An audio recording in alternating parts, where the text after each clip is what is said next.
Alhamdulillahi Rabbil Alamin wa bihi nasta'in ala umuri dunya wa din wa sallallahu ala sayyidina Muhammadin asyrafil mursalin wa ala alihi wa ashabihi ajma'in. Subhanaka la ilma lana illa ma 'allamtana innaka antal alimul hakim. Rabbi shrah li sadri wa yassir li amri wahlul 'uqdatam min lisani yafqahu qawli. Rabbi yassir wa la tu'assir wa bitammim bil khair. Ya Fattah ya Fattah ya Alim ya Alim. Wa bika nasta'in amma ba'd. Assalamualaikum warahmatullahi taala wabarakatuh. Al-Fatihah. أعوذ بالله من الشيطان الرجيم بسم الله الرحمن الرحيم الحمد لله رب العالمين الرحمن الرحيم مالك يوم الدين إياك نعبد وإياك نستعين اهدنا الصراط المستقيم صراط الذين أنعمت عليهم غير المغضوب عليهم ولا الضالين آمين. Alhamdulillah ibu-ibu ayah yang dirahmati Allah, syukur pada Allah. Hari ini adalah hari Selasa bersamaan 16 Ogos 2023. Pengajian kita pukul 10 malam iaitu tadabbur surah An-Naba juzuk amma, juzuk amma, dan kita mulakan dengan surah An-Naba bermula daripada ayat yang pertama. Jadi Waalaikumsalam warahmatullahi wabarakatuh Anisa. Alhamdulillah. Surah An-Naba adalah surah yang pertama daripada juzuk amma. Juzuk amma ni maksudnya juzuk yang ke-30.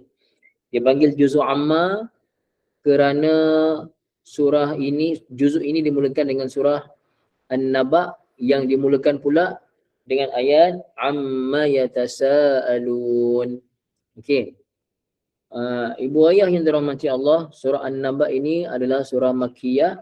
Sebagaimana yang kita sedia maklum, surah Makkiyah bermakna surah yang diturunkan sebelum daripada hijrah Rasul sallallahu alaihi wasallam ke kota Madinah, dan kebanyakan intisari ataupun isi kandungan daripada surah-surah Makkiyah ini adalah menceritakan mengenai tauhid, mentauhidkan Allah Subhanahu wa taala. Okey. Dan surah Makkiyah ini ada 40 ayat. Ada 40 ayat. Kenapa kita panggil ia surah An-Naba? Surah ataupun kita panggil surah Amma Yatasaalun ataupun surah An-Naba, kerana surah An-Naba ini dimulakan dengan firman Allah Taala, A'udzubillahi minasyaitonirrajim. Bismillahirrahmanirrahim. Amma yatasaalun 'anin naba'il 'azim. Jadi kalau kita panggil surah Amma pun boleh, surah Amma pun boleh, panggil surah An-Naba pun boleh. Okey. Jadi ibu ayah yang dirahmati Allah, surah An-Naba, An-Naba ni apa? Apa di mana An-Naba? An-Naba maknanya berita besar. Berita besar tu apa? Wa huwa khabarul qiyamah wal ba'thi alladhi yahtammu bi sya'nihi. Yuhtammu bi sya'nihi. Wa yas'alun nasu an waqti huduthihi. Khabar, cerita ataupun perkhabaran mengenai hari kiamat dan kebangkitan yang diambil berat tentangnya, dan manusia bertanya mengenai bila berlakunya hari kiamat. Cumanya dalam surah ini nanti kita akan belajar tafsirnya.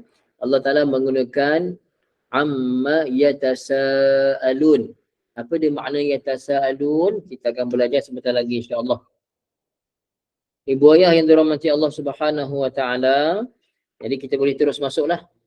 Kita boleh terus masuk di dalam perbincangan surah An-Naba, iaitu surah yang pertama daripada juzuk amma. Firman Allah Subhanahu wa taala, A'udzu billahi minasy syaithanir rajim. amma yatasaalun 'anil naba'il 'azim alladhi hum fihi mukhtalifun kalla saya'lamun thumma kalla saya'lamun. Sadaqallahul azim. Firman Allah Ta'ala, amma. Amma ini ibu ayah, amma asalnya daripada gabungan kalimah an. An maksudnya mengenai ataupun tentang. Digabungkan dengan ma. Okay. Ma maknanya apa. Jadi asalnya an, ma tu dua harkat asalnya macam tu. Asluhu asalnya an ma mengenai apakah. Mengenai apakah. Macam tu ibu ayah ya. Cuma bila masuk an dan juga ma dipanggil ma tu ma istifhamiyah. Ma soalan. Maka dihazafkan alif dia. Dihazafkan alif pada amma tu lil farqi bainal istifham wal khabar, untuk membezakan di antara persoalan dan perkhabaran. Tak apalah itu kita tak tekan. Yang penting ibu ayah kita faham asal dia amma, mengenai apakah. Ada soalan kat situ, mengenai apakah. Waalaikumsalam Ibu Salamah, alhamdulillah. Sama tak ibu ayah Quran terjemah masing-masing ada tak dalam terjemah tu bentuk soalan? Mengenai apakah? Ada tak terjemah ibu ayah Quran terjemah tu bentuk soalan? Mesti ada. Ada kan? Kerana ma itu adalah ma istifhamiah, soalan. Mengenai apakah? Macam tu. Yatasaalun. Yatasaalun. Jadi ibu ayah yang dirahmati Allah Subhanahu wa taala, kalimah yatasaalun. Yatasaalun saya tulis sekejap ya. Ada panjang kan? Alun. Hamzah ya. Okay. Saya punya hamzah ni kalau tekan, dia kena tekan lama sikit. Aluna.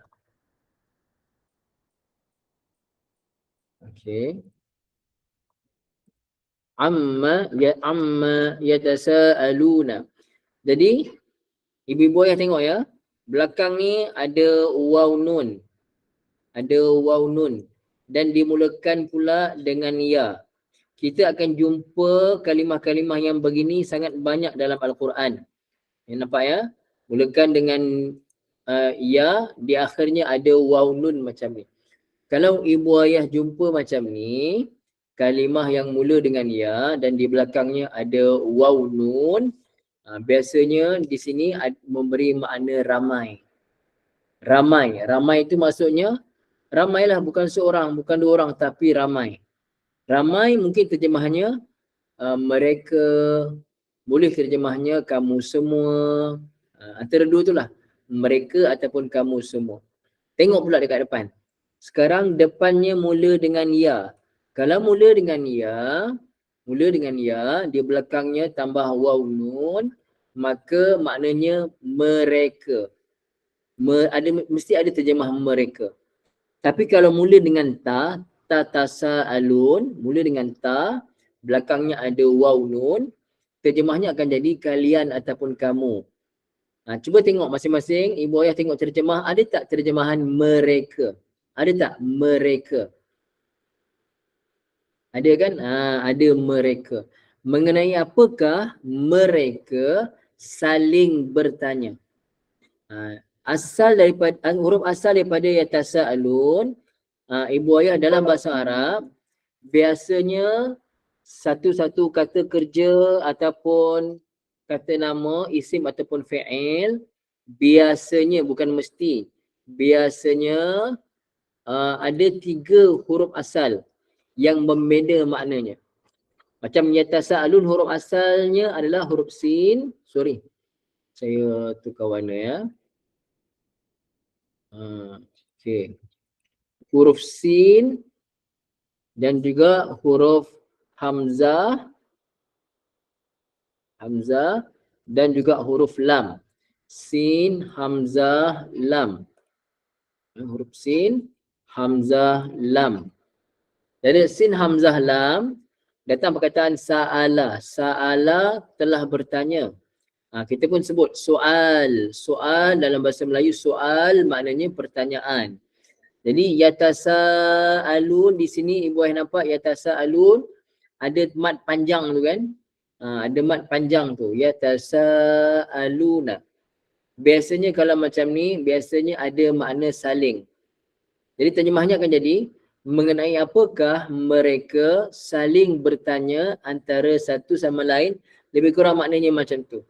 Jadi ibu ayah ada makna, terjemah tu mesti ada mereka, mesti ada bertanya, dan tambah baik lagi ada saling, perkataan saling. Cuba cek masing-masing punya terjemah. Ada tak ketiga-tiga ataupun paling kurang dua, mereka dan bertanya? Ada tak? Siapa ada ketiga-tiga? Saling pun ada juga. Ada tak ketiga-tiga? Ataupun ada dua saja? Okey, siapa? Ibu Maimunah ada tiga, Kak Asma Usman ada tiga. Okey. Ada saling kan? Mereka saling bertanya. Pakcik Wahab, mereka bertanya-tanya pun makna saling juga, betul. Okey, kita nampak ya. Mengenai apakah mereka semua saling bertanya ataupun bertanya-tanya. Jadi ibu ayah yang dirahmati Allah Subhanahu wa taala, di sini maknanya apa? Maknanya Ibu Hamzah ada nak tanya apa-apa ke? Tak ada ibu ya? Okey. Maknanya apa? Mereka saling bertanya. Siapa yang saling bertanya ni? Orang-orang kafir Quraisy. Orang-orang kafir Quraisy, mereka saling bertanya satu sama lain, bukan tanya nak tahu. Mereka ni saling bertanya untuk mengejek Nabi dan juga para sahabat. Mereka saling bertanya, kau tahu tak apa-apa berita pasal Muhammad dapat wahyu baru ke? Kalau ada, cuba bagi tahu dekat aku. Mereka kalau berjumpa satu sama lain, mereka akan saling bertanya.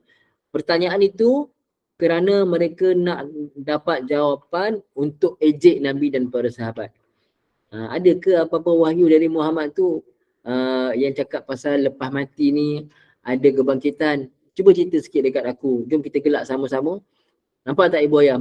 Nabi sampaikan pada mereka mengenai adanya kebangkitan selepas mati. Tetapi mereka menunggu-nunggu, bertanya-tanya sesama sendiri, bertanya-tanya hanya untuk dapat jawapan dan mengejek Nabi dan para sahabat, memperolok-olokkan. Muhammad, engkau kata ada hari kiamat, ada hidup lepas mati, mana dia? Takkan kami dah jadi tulang belulang ni, kami akan dihidupkan balik? Kan? Okey, jadi jelas boleh ya. Yatasa'alun, mereka saling bertanya. Siapa mereka? Orang-orang kafir Quraisy, ya. Asalnya sebenarnya mereka mengingkari adanya hari kebangkitan. Waalaikumsalam Kak Ati. Alhamdulillah. Anin naba'il azim. Anin naba'il azim. Ini dipanggil dijawab dengan ayat Quran sendiri. Soalannya ayat pertama, mengenai apakah mereka saling bertanya-tanya? Anin naba'il azim, iaitu an mengenai an-naba'i, berita al-azim yang besar. Mengenai berita yang besar. Summa ajaballahu ta'ala an hadha soal biqaulihi anin naba'il azim. Allah jawab soalan ayat pertama dengan ayat kedua, iaitu mengenai an-naba'il azim, berita besar. Ai anil khabari al-muhimmi al-ha'il al-azimi sya'ni alladhi ikhtalafu fi amrihi baina mukadzibin wa musaddiqin wa kafirin wa mu'minin bihi wa munkirin wa muqirrin wa syakkin wa musbitin. Jadi ibu ayah yang dirahmati Allah, mereka saling bertanya-tanya mengenai perkhabaran yang penting, yang besar, iaitu mengenai adanya hidup selepas mati. Mereka ni di antara nak percaya pun tidak, mereka ni di antara percaya ataupun tidak, beriman ataupun kafir, di antara mengingkari ataupun bersetuju, di antara syak ataupun yakin. Tapi sebenarnya mereka lebih pada apa ibu ayah? Mereka lebih kepada tak percaya dan memperolok-olokkan apa yang Nabi SAW sampaikan pada mereka. Apa yang Nabi sampaikan? Wahuwa yaumul ba'si ba'dal maut. Adanya hari kebangkitan selepas mati. Macam saya kata tadi, mereka saling tertanya-tanya dengan nada mengejek Nabi dan para sahabat. Seperti mana firman Allah Ta'ala dalam ayat lain, Allah ceritakan pasal keadaan mereka ni buaya. Ayat lain surah Al-Mu'minun, Allah berfirman, A'udzubillahi minasyaitonirrajim. In hiya illa hayatuna dunya namutu wa nahya wa ma nahnu bimab'utsin. Sadaqallahul azim. Dalam ayat ini Allah Ta'ala menceritakan, menghikayatkan apa yang mereka semua sebut pada Nabi. Ayat lain. Dalam ayat lain Allah menceritakan, Allah merakamkan apa yang orang kafir cakap pada Nabi. Mereka kata apa? Apabila Nabi kata pada mereka, lepas mati ada hidup, ada kehidupan yang sebenar, mereka kata, in hiya illa hayatuna dunya. Muhammad, hidup kita ni hanya hidup dunia je lah. Namutu wa nahya. Kita mati, kita hidup. Maksudnya, dah mati, matilah. Kita hidup sekarang ni, dah mati, nanti matilah. Wa ma nahnu bimab'utsin. Kita semua ni takkan dibangkitkan. Kita semua ni takkan dibangkitkan. Takkanlah dah mati, dah hancur, dah jadi tanah, dah tinggal tulang belulang, takkanlah boleh hidup balik. Mustahil lah, wahai Muhammad. Bahasa mereka macam tu lah. Okay. Dan ibu ayah yang dirahmati Allah Subhanahu Wa Taala,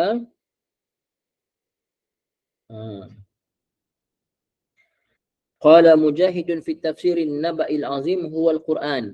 Imam Mujahid rahimahullah taala bagi tahu an-naba' al-azim dalam ayat kedua ini maknanya al-Quran. Mereka bertanya mengenai al-Quran. Mereka memperlekeh-lekehkan al-Quran. Qala Ibnu Katsir wal azharu al-awwalu ay innahu al-ba'su ba'dal maut. Berkata Ibnu Katsir rahimahullah taala yang sebenarnya an-naba'il azim yang dimaksudkan seperti pendapat yang kita kata tadi, iaitu hari kebangkitan selepas mati. Adanya kebangkitan selepas mati. Kerana liqaulihi ta'ala, kerana firman Allah Ta'ala pada ayat ketiga, allazi hum fihi mukhtalifun, allazi yang mana hum mereka semua, fihi padanya, mukhtalifun saling berselisih. Saling berselisih. Jadi Imam Ar-Razi bagi tahu maksudnya adalah hari kiamat. Hari kiamat adalah tafsiran yang lebih tepat untuk menafsirkan makna an-naba'il azim. Kemudian wal muradu min al-istifhami tafkhimul amri wa ta'zimuhu wa ta'jibus sami'in min amril musyrikin. Apa tujuan Allah Ta'ala datangkan soalan di permulaan ayat? Amma yatasaalun, mengenai apakah mereka saling bertanya-tanya tu? Ibu ayah, adakah Allah Ta'ala tak tahu apa yang orang kafir Quraisy saling bertanya satu sama lain? Allah Ta'ala tak tahu ke ibu ayah? Allah Ta'ala maha mengetahui. Tetapi kenapa dimulakan surah ini begini? Nak bagi tahu yang mereka selisihkan itu benda yang sangat-sangat tak patut. Sampai ditimbulkan persoalan. Mengenai apakah yang mereka semua saling bertanya tu?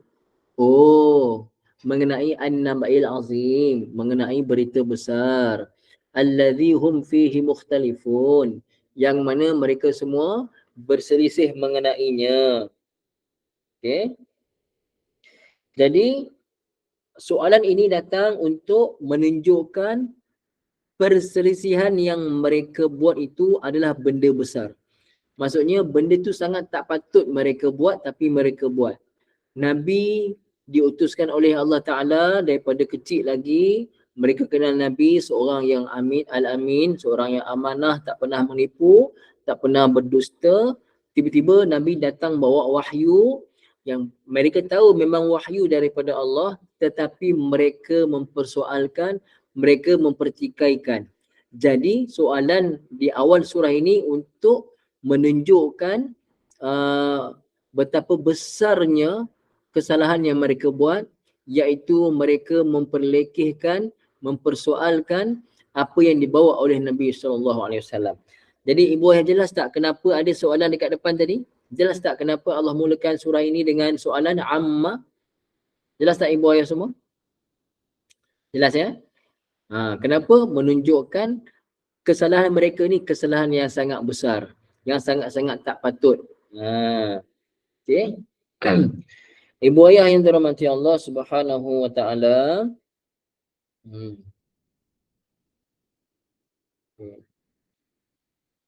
Summa raddallahu ta'ala alaihim mutawa'idan inkarahum al-qiyamata biqaulihi kalla saya'lamun summa kalla saya'lamun. Kemudian Allah Ta'ala menjawab kepada mereka dalam keadaan Allah Ta'ala bagi warning.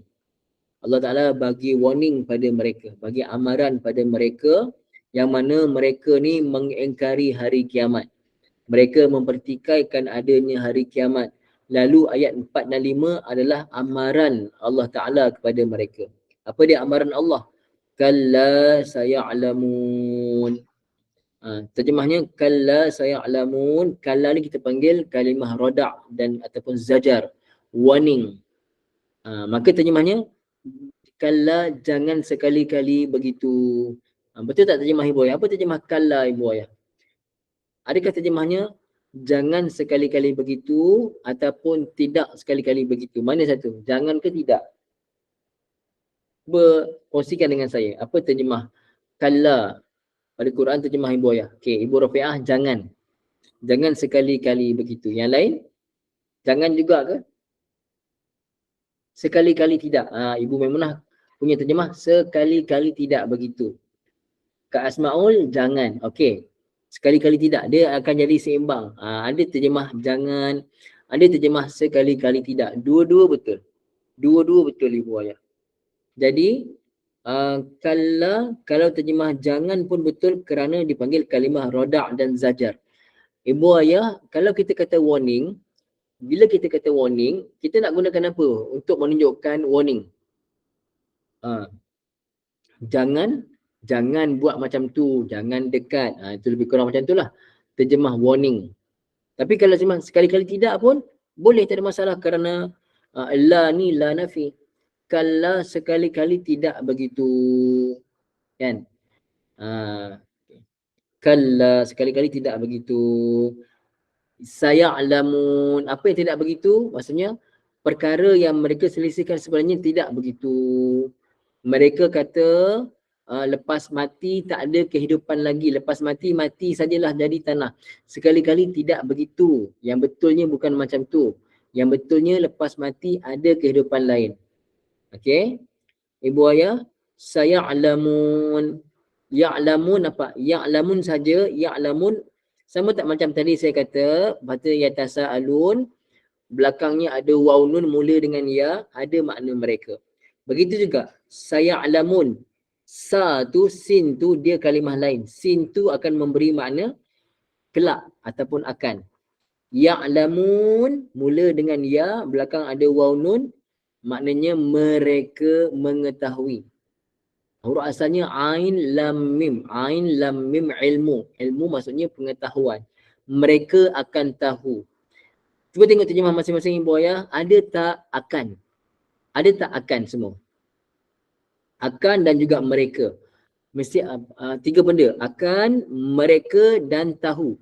Akan, mereka dan juga tahu. Tiga-tiga ni ada tak? Ketiga-tiga ni. Akan, mereka ataupun dan juga tahu. Mesti ada. Dikombainkan dalam terjemah tu. Jelas ya? Jadi kalau sekali-kali jangan begitu wahai kafir. Wahai orang-orang kafir Quraisy. Kelak. Sin tu boleh memberi makna kelak. Boleh memberi makna akan. Jadi macam Pakcik Wahab punya terjemah, kelak mereka akan. Kelak tu pada sin. Sin tu terjemah kelak.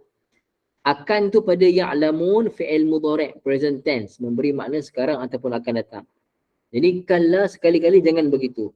Saya'lamun, kelak mereka semua akan mengetahui. Akan mengetahui macam mana? Mereka akan mengetahui akibat pendustaan mereka. Bila mereka akan tahu tu? Bila dah dapat azab daripada Allah, bila dah mati, baru mereka sedar. Kemudian ayat kelima, summa kalla saya'lamun. Didatangkan summa. Kemudian kalla, jangan sekali-kali begitu. Saya'lamun, mereka semua kelak nanti akan mengetahui. Okey. Summa karrara ar-rad'a waz-zajra bil jumlati thaniyah ay falyasdajiru amma hum fihi min al-kufri wat takdzib. Okey. Diulang dua kali itu pasal apa? Pasal nak menunjukkan ayat yang kelima tu diulang daripada ayat keempat, ayat kelima tu dia punya warning lebih keras daripada yang pertama. Kan ayat keempat kalla saya'lamun, ayat kelima summa. Dia datangkan summa, kemudian kalla saya'lamun. Apa tujuannya dalam kitab bagi tahu? Wa fi summa isyaratun ila annal wa'ida as-thaniya ablaghu minal awwal. Ayat kelima adalah isyarat menunjukkan warning pada warning kedua. Kalau saya'lamun yang kedua itu lebih tinggi, maknanya lebih tinggi dia punya warning dia daripada yang pertama. Lebih sampai warning dia tu daripada yang pertama. Diulang dua kali. Amaran keras lah maksudnya, bukan amaran biasa-biasa ibu ayah. Amaran keras kepada siapa? Kepada mereka-mereka yang menolak kepercayaan adanya kehidupan selepas mati. Jadi ibu ayah ayat 1 sampai ayat 5 daripada surah An-Naba ini menceritakan kepada kita mengenai beriman kepada hari akhirat dan amaran keras kepada mereka-mereka yang tidak beriman. Mereka-mereka bahkan mereka memperlekehkan, memperolokkan adanya kehidupan selepas daripada kematian. Setakat itu saja untuk siri pertama daripada tadabbur surah An-Naba, juzuk amma surah An-Naba pada malam ini ayat 1 hingga ayat 5, mudah-mudahan bermanfaat. Selepas ini 10.35 sambungan tadabbur surah Al-Mulk siri yang kedua akan bermula ayat yang pertama. Siri pertama hari itu mukaddimah, siri kedua ni mula tafsir ataupun tadabbur surah Al-Mulk ayat pertama. Aqulu qawli hadha wa astaghfirullahal azim li wa lakum. Bismillahirrahmanirrahim. Alhamdulillahirabbil alamin.